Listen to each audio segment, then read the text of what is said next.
Voilà, 4 années de guerre marquées par une dernière année et des pertes civiles particulièrement élevées. Cet hiver aussi très rude, on vous en parle de nouveau. Alors on retrouve Gulliver Cragg en direct de Kharkiv, sous la neige. Kharkiv sous la neige, bonjour Gulliver. En cette journée commémorative, quels sentiments émergent au sein des Ukrainiens, au sein de la population civile? Comment est-ce que le pays appréhende la suite? Je pense que la plupart des Ukrainiens ne se font pas d'illusions quant au processus de paix et avec un esprit de résignation, ils pensent que cette guerre va devoir continuer. Au mieux, ils espèrent peut-être à un moment donné un cessez-le-feu, mais pas un véritable accord de paix. Et alors, ils voient cette guerre comme vraiment une guerre pour l'indépendance de leur pays. Volodymyr Zelensky, dans l'une de ses interviews récentes, a dit que si on arrête de se battre, ou bien on sera mort, ou bien on va être obligé de devenir des Russes. Je pense qu'il parle pour la plupart des Ukrainiens en disant cela.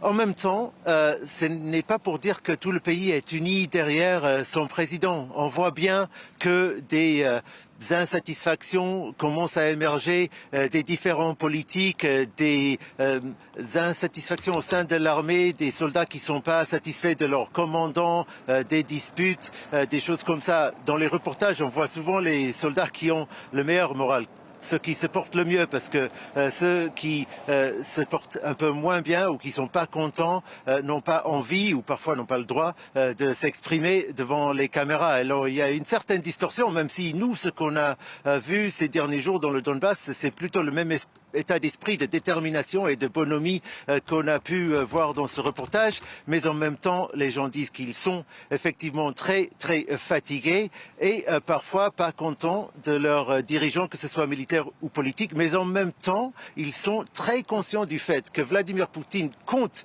sur l'idée que des divisions vont émerger au sein de la société ukrainienne pour affaiblir le pays et que donc coûte que coûte, il est important de garder l'unité, quoi qu'il en soit.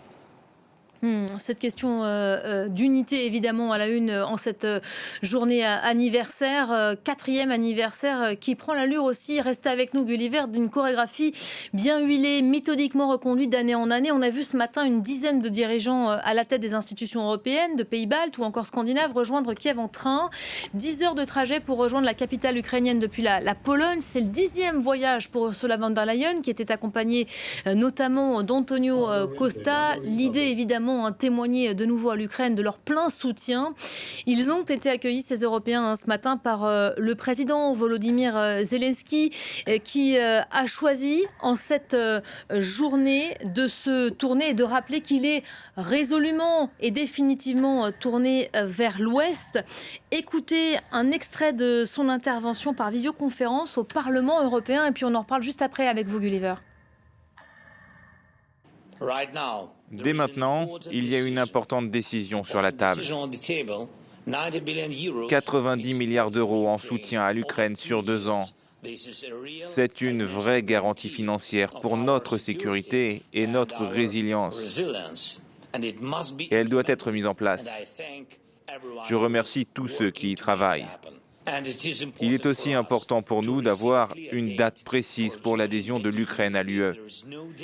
S'il n'y a pas de date, s'il n'y a pas ces garanties, Poutine fera tout pour bloquer l'Ukraine pour des dizaines d'années. En divisant l'Europe, nous devons nous en protéger. Voilà, Gulliver, Volodymyr Zelensky, on vient de l'entendre, qui a choisi cette journée pour rappeler son objectif d'intégrer l'Union européenne. Est-ce que c'est réaliste de viser 2027 ? Alors il y a une idée qui fait son chemin, comme quoi l'Ukraine pourrait accéder à l'Union européenne d'une autre manière que les autres pays qui jusque-là ont dû remplir les critères pour être membres avant d'être formellement admis. L'idée serait, et Ursula von der Leyen en est partisane, que officiellement l'Ukraine deviendrait membre de l'Union dès 2027 avec cérémonie, etc.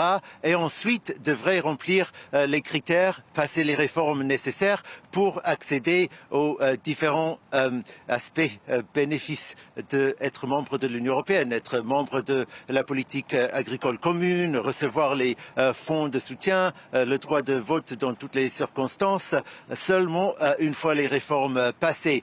Pour Ursula von der Leyen et d'autres partisans de cette idée, ce serait un bon coup de pouce pour le moral des Ukrainiens et ce serait aussi franchir un pas où il serait difficile de retourner en arrière. L'Ukraine serait encore plus définitivement tournée vers l'ouest. Mais l'idée a aussi ses opposants qui pensent que la motivation pour l'exécutif ukrainien de passer les réformes une fois que le pays aurait déjà été admis à l'Union pourrait être moindre et on sait déjà que les réformes ne vont pas du tout aussi vite, même maintenant, que les Européens le souhaiteraient.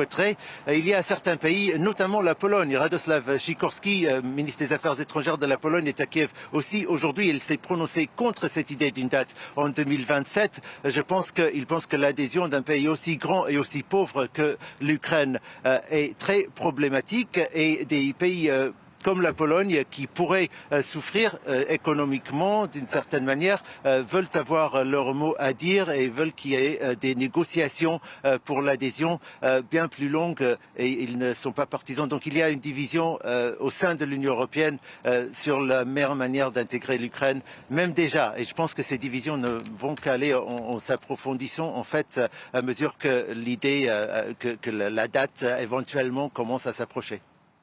Merci beaucoup Gulliver Krag, en direct donc de Kharkiv pour France 24. J'ajoute qu'Emmanuel Macron, on développera évidemment l'aspect diplomatique dans le club avec Anne Corpet tout à l'heure.